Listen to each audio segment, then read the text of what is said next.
दशा माता पूजा विधान। दशा माता पूजा वार्षिक उत्सव है।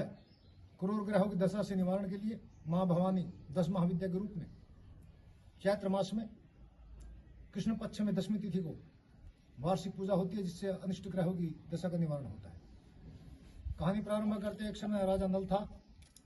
राजा नल, उसका भाई पुष्कर उसके साथ द्यूत क्रीड़ा में आ गया जुआ खेलने के लिए। परास्त हो गया, चला गया।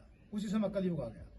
तो वाकई क्या बीतता है, 10 महाविद्या की जो पूजा उसकी पत्नी ने की थी, उसकी मालाएं 2 मालाएं थी, एक गले में धागा राजा नल के डाल दिया, परंतु राजा नल ने अहंकार में वो धागा तोड़ के फेंक दिया।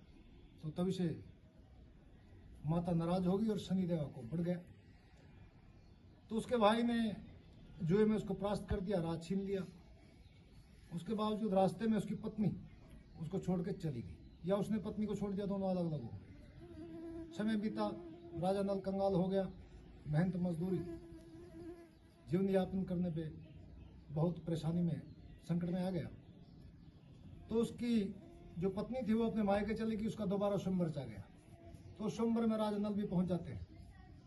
बीच में उसको सर्प डस जाता है, उसका रंग काला हो जाता है। तो उस दिन 10 महाविद्या का दिवस था, जिस दिन स्वयंवर था उसका। तो रानी जो नल की पत्नी थी दमयंती, उसने देखा कि नल भी अवश्य आएगा इसमें। तो नल जैसे खड़ा था काले रूप में, तो माला उसने नल के गले में पहना, क्योंकि उस माला में दशा माता का धागा था। तो जैसे ही उसने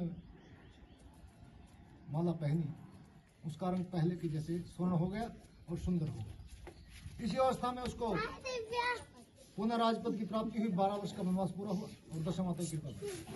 इस प्रकार जो भी वार्षिक उत्सव में दशा माता की कथा सुनता है, उसके धागे को धारण करता है, 10 महाविद्या दुर्गा भवानी की कृपा हुआ करती है और कष्टों से बचा हुआ करती है। बोलो माँ 10 महाविद्या दुर्गा भवानी की जय।